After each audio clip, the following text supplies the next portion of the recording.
everybody, it's Aquila, and this is a Lefty and Knitter podcast, and it's Wednesday, May 6th, episode 64, I think, coming to you from a new location. I'm sorry if it might be a little echoey. This is my oldest daughter's old room, which now I have turned into an office temporarily, although my husband is out there working and now he put the person on speakerphone, so I'm sorry if you can hear that. But so I had these long desks that I picked up years ago. I think when I bought the house 10 years ago, I bought these long tables here, and so there's my work setup. I have my stash of chocolate. I have a working station for Z, so when she needs to do some homework, we come in and she does it here. Let me put you back down. It has been a week. I haven't done a whole lot of actual progress on anything. I showed you guys my sweater and I showed you the mistake. Now I have fixed the one sleeve. Let me show you that. God, that is so loud. I hope you can't hear that. Frustrating. Okay, so I showed you in the last episode that I was holding the yarn on the inside, which is the purl side, which is what's going to be eventually the outside of the sweater when you finish it. I wasn't thinking, nor does the pattern really say pay attention to that. I mean, you're doing fades and you're working on inside out, and I guess it's something a more a newer knitter wouldn't think to do that. Look, I meant to take this off because yeah, I'm wearing a Christmas shirt. Okay, so maybe newer knitters may not think about that. When you're knitting an object inside out and you're changing color, you want to make sure you're holding the yarn on the correct side of your work, because if not, you get this crazy line of where you were switching colors, and that's what had happened to me. Now, I ripped out the first sleeve and I fixed it. It looks so much better. I posted pictures on Instagram. I am so much more happy. So you are knitting on the knit side of your sweater.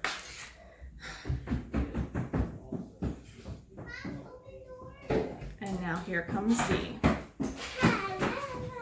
Okay, I'm recording, so just say hi and then leave. I'm a fairy. You're a beautiful garden fairy. That's what you look like anyway. Okay, out of here. Out of here, fairy. Yeah, it looks beautiful. Go.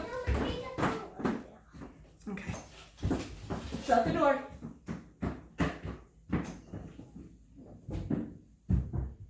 All right. So, here is where my color changes are. It's gonna be a little hard to show, I guess. So, here is the start of the color. I was alternating rows, and here's the end of the color, the first color.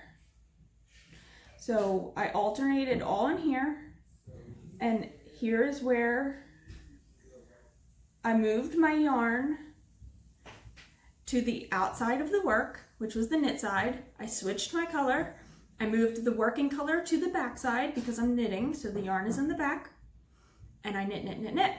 Now, you can see, I think, a tiny little bit on the inside of where the colors switched. And that is this line right here.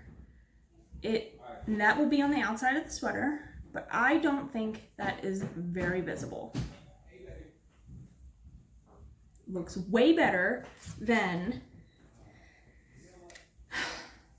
this that I have to fix.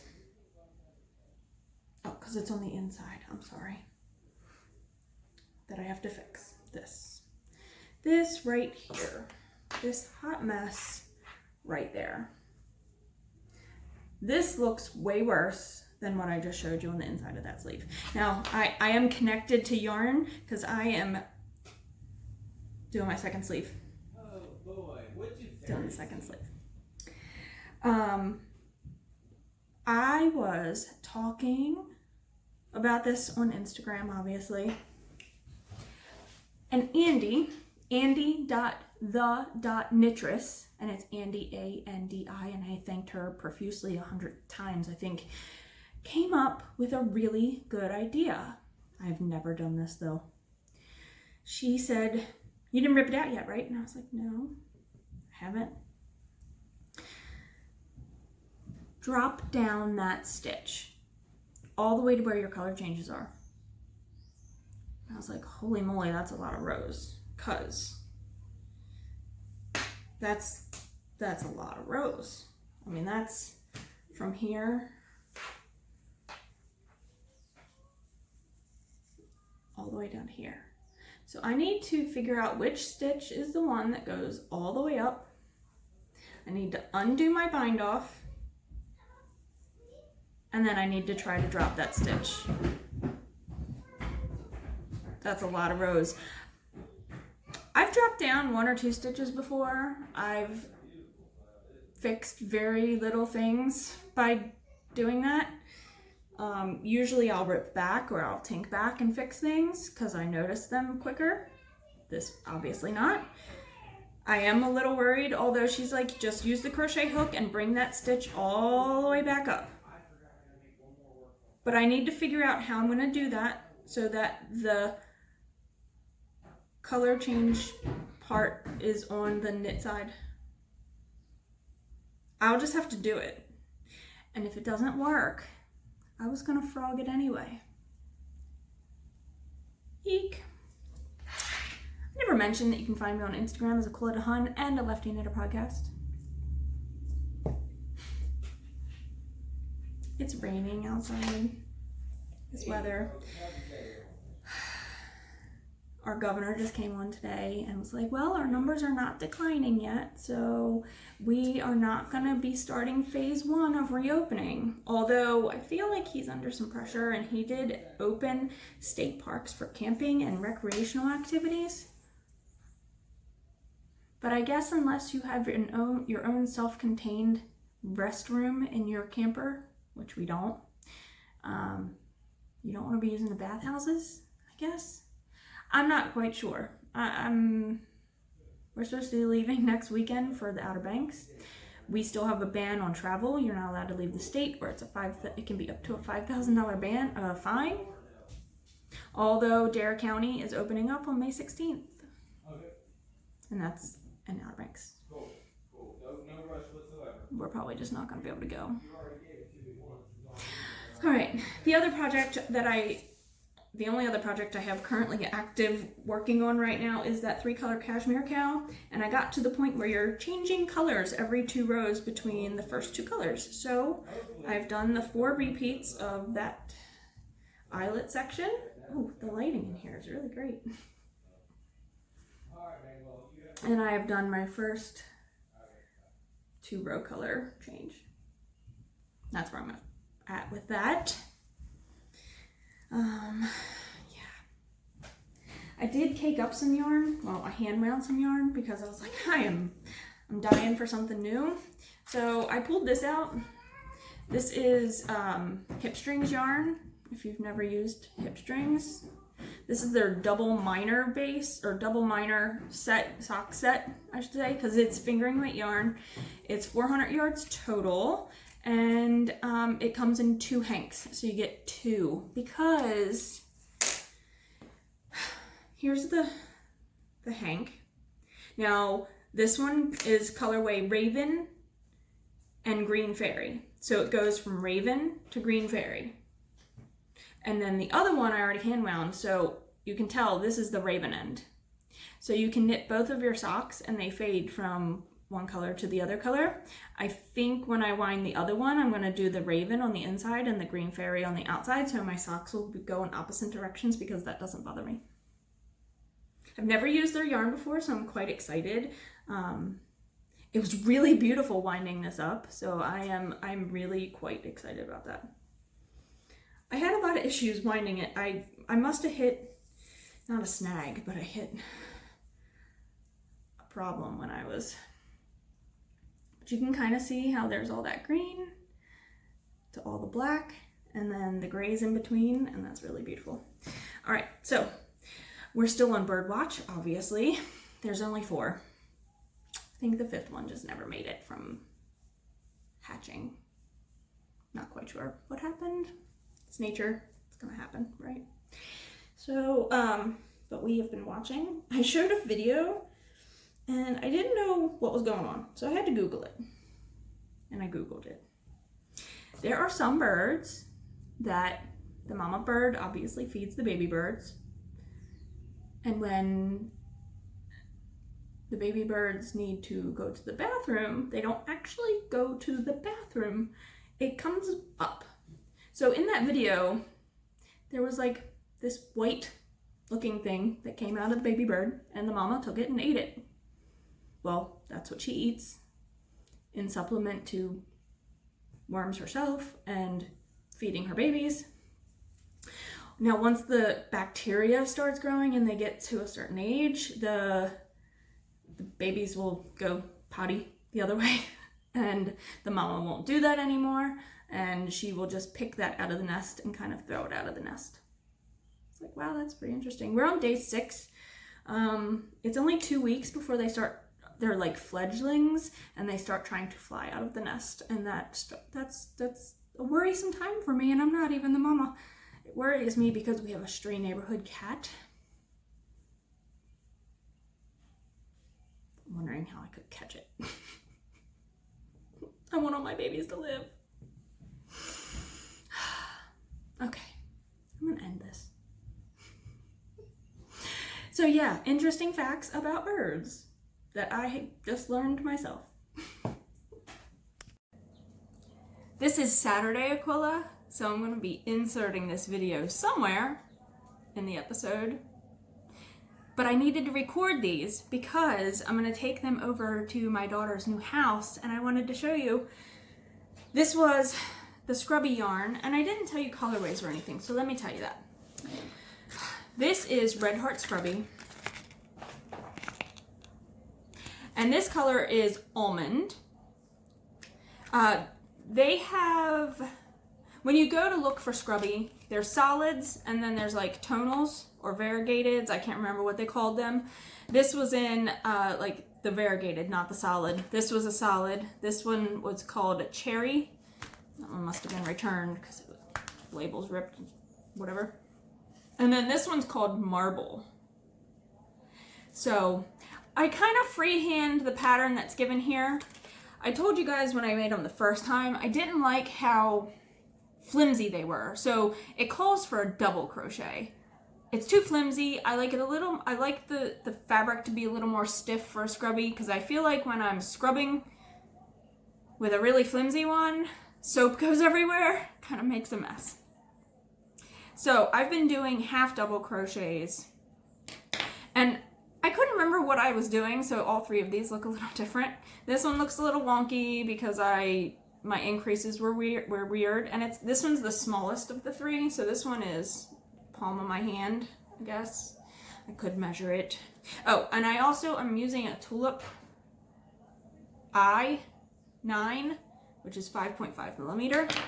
The second one I made, I should have done more increases on this last row because it kind of cups up, if you can see that, like a nest, kind of has a lip on it. That's okay, it's gonna be fine. I'm gonna take these over and put the ends in while I'm at her house. I have to take our vacuum over so she can vacuum the lawn carpet. More than you needed to know. The last one turned out the best. It's nice and flat. This is where you join, so you always get a little bit of, I always get a little bit of hole when I join, but the rest of it is pretty solid, and it is the biggest one of the 3. So you can kind of see how big that is. They all stack actually really nicely inside one of another, so there you go, all 3. I have this much left. I should have weighed it. These are, how many grams? Sorry. They're 85 grams, 78 yards. Curious if I weigh the biggest one, how much of this one I have left. I'm gonna pause and come back and I'll see. Okay, I got my scale. This is just Sharper Image, kitchen scale. I don't really use it for anything else. I have used it for weighing out things. I was making hand sanitizer and I needed to know how much the bottle weighed and then how much liquid weighed in it. Whatever. Hand sanitizer. All right, so I said they were 85 grams. I have 34 left, so that's a lot. And let's see how much the biggest one weighs. 20. So I can't get 2 out of it. If I made it one less row, which is I think kind of what this one is. That one is 18 grams, and I said I had how much left? 34. I could possibly get 2. One might just be smaller, but that's okay. Maybe I'll make a normal size one and a half size one, just for having a little scrubby. The first one I made was how many grams? 13/14 grams. 13 grams. So 13 to 20. That's 7 more grams. But that's okay. All right, so now you know, you've seen the scrubbies. I'm going to be using these 2 colors for Christmas presents. I will probably be making more of these. I think they're great Christmas presents. I'm going to bundle them up with like a little ribbon and maybe some soap. That'd be kind of cool. You know, whatever. All right, so I had to show those before I took them. So now back to future Aquila. Okay, as you all know, I'm going to be doing a little bit of surgery on the Sorrel sweater. I finished sleeve 2, so I just wanted to jump on and show you that, and then I'm going to show you, like, talk about my thoughts on how to attack this, I guess. So sleeve 2 is done. I have a ton of ends. I know, it's kind of crazy. So there's 1 and 2. Kind of bunched up, but I don't remember which one I did first, honestly. But I feel like you can't tell because the color changes would have been right here.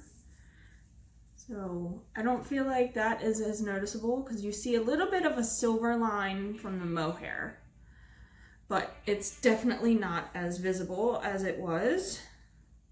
And then here is the knit side where the color, because colors started here. Here's the row it would have been on, and there's where the second color or the first color stopped. So I'm really, really happy with how my color changes worked after I went back and fixed it. Of course, I ripped back the first sleeve and fixed it. Did the second sleeve correctly the first time. Now, my problem is, so I could have, this was definitely the second sleeve that I did because the color changes on the body or on this side. So here's what I'm fixing, again, just so you all can see. It's not super visible. Now, like if you were far away, you probably can't see it, right? But it bothers me. It bothers me. My plan of attack is I've dropped back stitches. I'm nervous about dropping back stitches though on ribbing. So what I think I'm gonna end up doing is I'm gonna pick up a row or 2 before the ribbing, you know, where it's still stockinette, and pick up 1 or 2 rows down, 3 rows down, rip out the ribbing, and then drop down.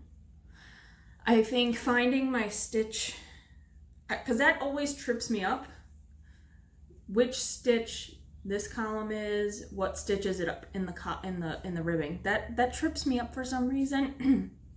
So dropping down to where it's all stockinette, I can definitely find the stitch that I need to drop down. So even if I have to drop down 2 rows, that'll be okay too. I could work with that to make sure that that color is, that switching of the colors is on the wrong side, on the knit side.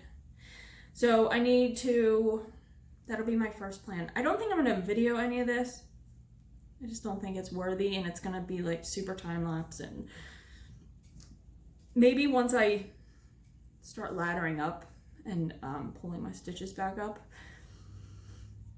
maybe, I don't know. But I gotta put my size 5s back on the cables because I had switched to size 4s for the ribbing, so I gotta put my 5s back on. and pick up. So that's my plan to do right now. The lighting's really good. I actually took off work. I'm logging in just to do minor things, but I need to use my vacation days because if not, we're gonna lose them, and I am not losing that. I'm not losing that money. I'm not doing it. So yeah, there has not been any word on them changing their policy on vacation days, so I'm gonna be taking what I can, even if I just take half days, a few days a week to try to use up as much as I can. Because I don't think vacation is gonna happen, like real vacation for camping, because we were going camping. Some states have opened up campgrounds. Maryland has opened up campgrounds, but they didn't specifically say this, which other states have. Now, some states have said unless your rig, your camper, is self-sufficient, meaning it has lavatory facilities, you can't go camping. PA, you can't use their public restrooms and bathhouses, so your rig has to be self-sufficient. Maryland did not announce that. So Maryland opened up their campgrounds, but on the website for the campgrounds, sorry, the state campgrounds, I can't think. They just said that give them time. It's going to take up to 3 weeks before they can get all the facilities up and running and have the staff that can be there to facilitate those facilities and keep them up to standards from the CDC. So we do not have a self-sufficient camper. And North Carolina and the Outer Banks has not stated anything about camping. Now we are staying at a private campground. We would be, but they also haven't started phase 1 here. They also haven't lifted travel ban. So unless you're traveling specifically, essentially for work, you're not supposed to. And honestly, the fine for that, I would not want to get fined. It's a lot of money. It'd be more than what our vacation cost. So it just seems like we're gonna have to cancel. Boo. It sucks. Oh well. All right, maybe I'll do short snippets of when I've gotten each phase done on this. Ripping down, ripping apart. I don't know. All right. Okay, so I'm back. I have unwound the ribbing. Real fancy, guys. Ready for this? Yeah, on some Crayola markers. It works. And here is the live stitches. This is where I need to drop that stitch all the way up to here. I counted. It is 75 rows that I'll be dropping. Yay! I'm quite nervous about this, y'all. We'll see.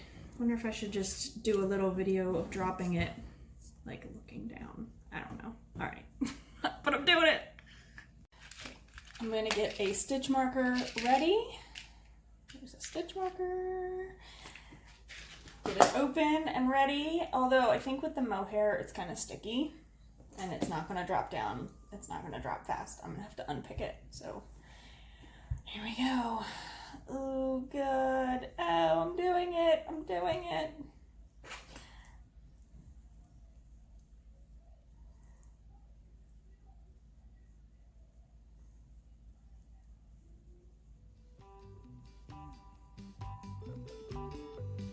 Wait, not doing it. I have to go back. Oh no, that's right.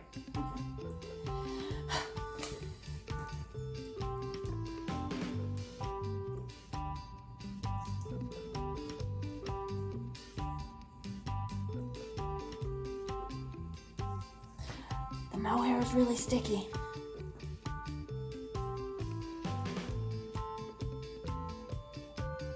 I feel like you need to break those extra strands of mohair. They're sticky.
Okay, so I wanted to show you guys that I dropped down all of those rows, and I think it's not going to be fixable this way, because once you get down to where I was switching my colors, I was bringing the other color up under the previous color, and it was twisting it.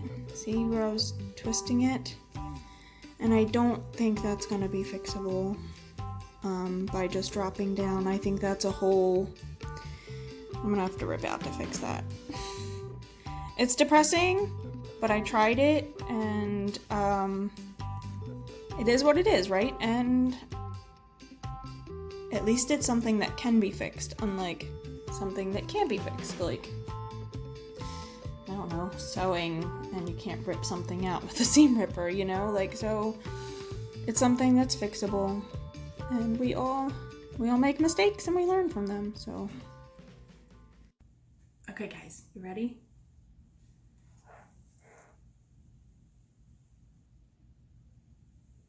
Wah, wah, wah.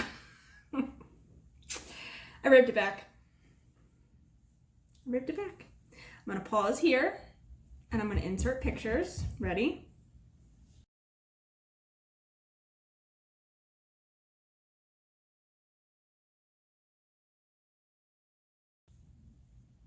Okay. The first picture, I should explain that maybe before the pictures, was my first attempt at fixing it. Didn't look so bad. Then I was like, I think I can do better. I tried it a second time. Took a picture, looked worse than the first time. Tried it 2 more times after that, and those times looked even worse. I would not have been happy with the result, so I ripped it out. 75 rows of stockinette, but that's okay. It goes pretty fast. It's straight stockinette, and then some ribbing. But I will be happier with it than if I did not do this. I would point it out to people all the time. I would say, oh, but this part looks terrible. And no, I shouldn't have to do that. It's fixable. It's a fixable thing, and I'm going to make it fixable. So I am. The saga of the Sorrel sweater. That's okay. The only other thing I have to talk about, we are definitely canceling the Outer Banks. We can't even get through to the campground because they're getting that many calls. The day Outer Banks opens up is the day of our first day of vacation. It's going to be a huge influx of people that are just trying to get away.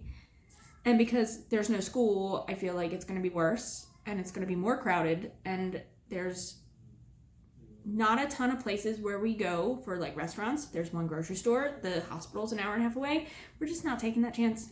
So I think we're going to rent a cabin in Tennessee near Pigeon Forge. We've been there before. It's been like 6 years.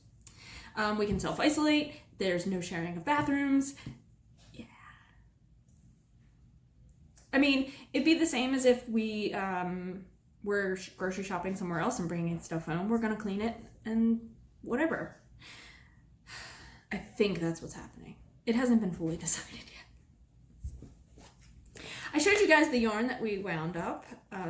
Me.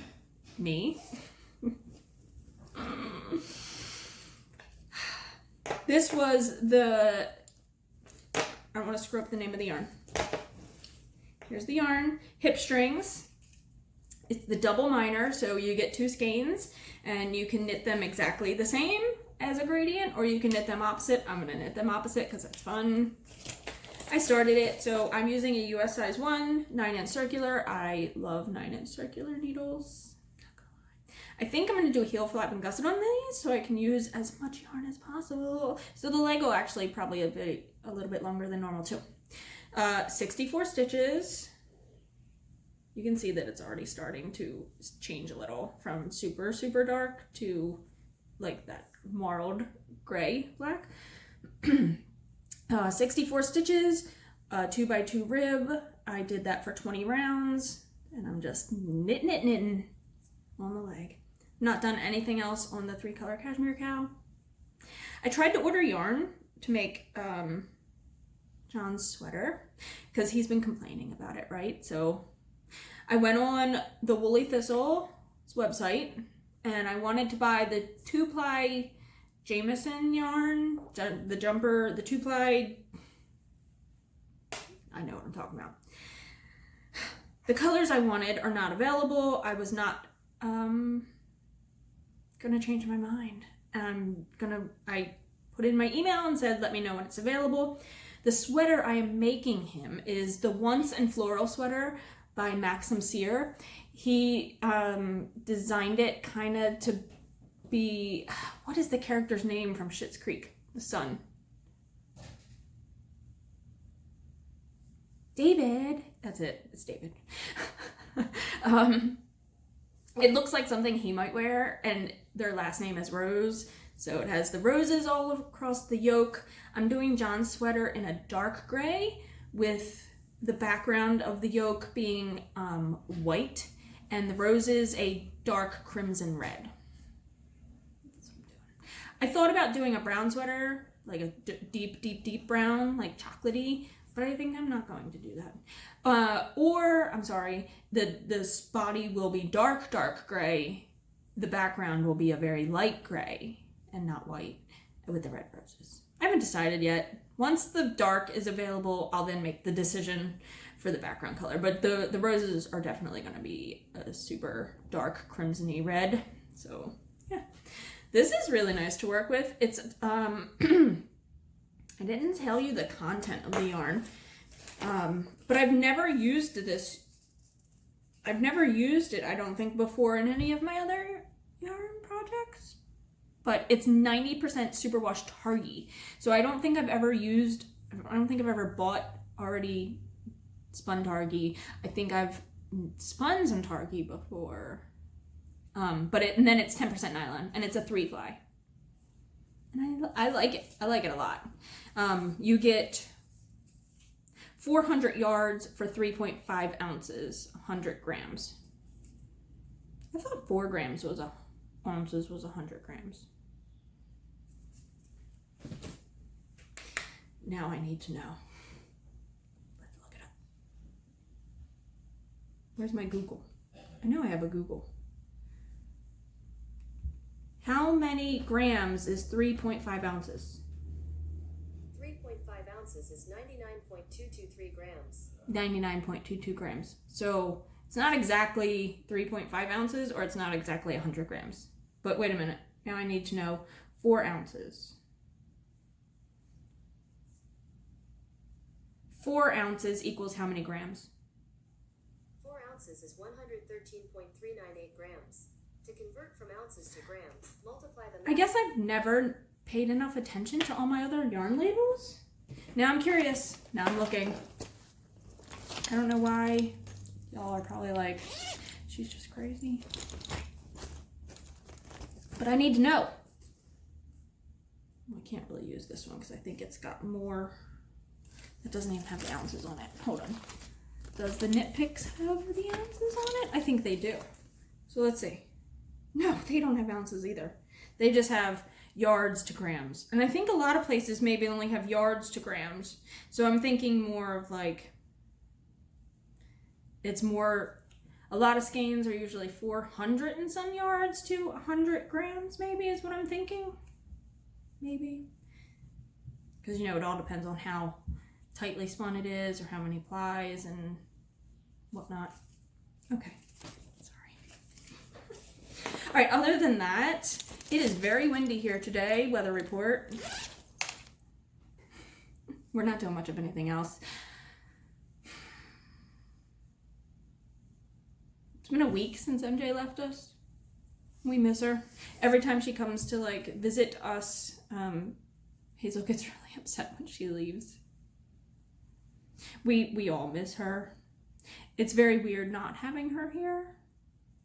You know, just in general, because this will be almost exactly 2 months since we've been self-isolating, since it was March 13th was my last day of, well, her last day of preschool, and I worked from home that day, and then we've worked from home ever since then. So the 13th, which is Wednesday, will be 2 full months. Tomorrow is Mother's Day, so happy Mother's Day to all those mothers. I know it can be very triggering for people because, you know, people that can't conceive or people that lost their moms. So, you know, do what you need to do tomorrow, whether you celebrate or grieve or whatever you need to do. Oh, sorry, I have my septum pierced and I never take it out. And sometimes when I rub, it pops out. Yeah, there's a fact for you. Also, Monday is my birthday.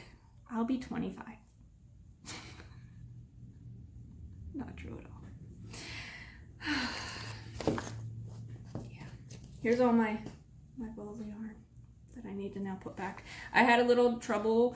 When I unwound my yarn, I did unwind separately into my cakes because I didn't want any weird puckering to happen. Not puckering, but holding them together, like winding them off together. I just didn't have any, I didn't want to have any problems when I was knitting back up with it, so I just wound them separately into their own respectable balls of yarn.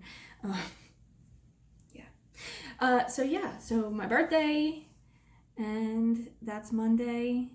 Sometimes my birthday falls on Mother's Day, which happened on my 21st birthday. I was hungover and it wasn't good, and I had to see my mama. It was the first time I was really drinking legally out, and I was just, it was not pretty. And I had to go celebrate, and we went to my grandparents' house and had like dinner, and it was rough. So rough one. So yeah, sometimes my birthday falls on Mother's Day.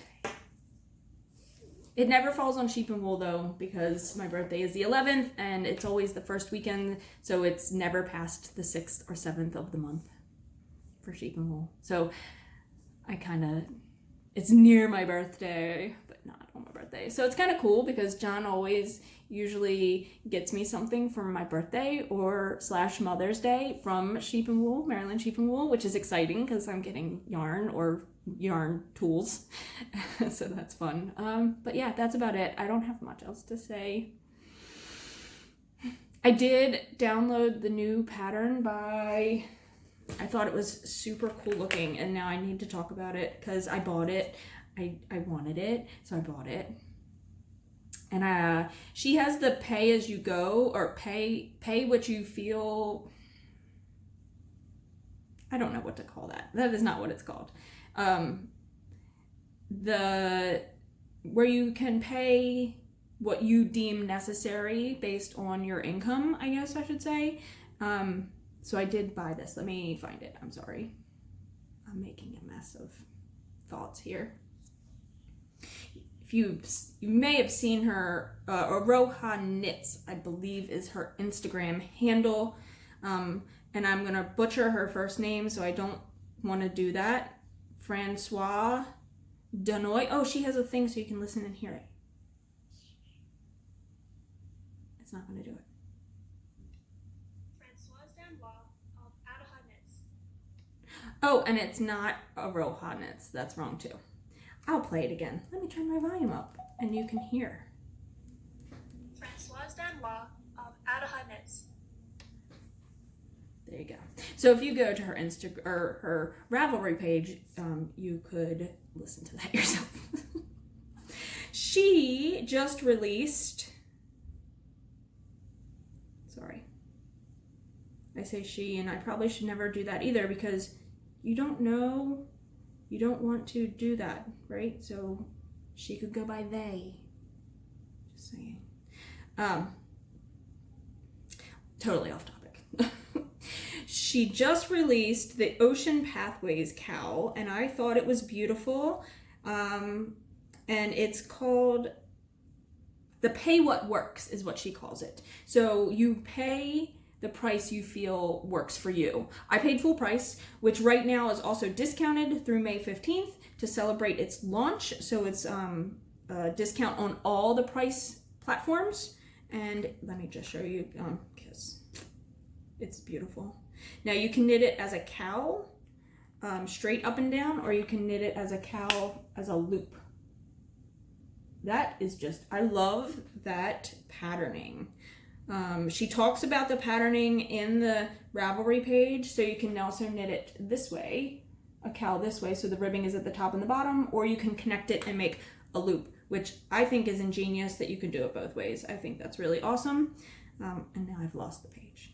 So I bought that because I really liked it. So that might be next up on my radar because it doesn't use a ton of yarn. Oh, this one is beautiful. This one was done as like a loop. And I love that idea. And I was thinking, I have some knit picks. I could hold that with a solid and it would do the striping. That's just so pretty. It's so pretty. There was another one on here that somebody did and I really, really liked it. And now I can't find it apparently. Oh, this one was really neat. It's only showing part of it, but sorry again. I think that's beautiful. So that might be something that's next up on my needles since I can't get John's yarn for his sweater. Now that's all I have to talk about. So that's kind of like dream knitting, which I usually don't include in this, but sometimes I do, and I'm up to 15 minutes. I can only see 3 baby birds in the nest, but I haven't really tried to like get in there because the mama wants to just dive bomb me when I open up the door or the window to look. So there might only be 3. I don't know. I didn't see any baby bird bodies on the ground or anything, so nature, I can't be upset about it. It kind of is what it is, right? So yeah, until the next episode, y'all, knit happy.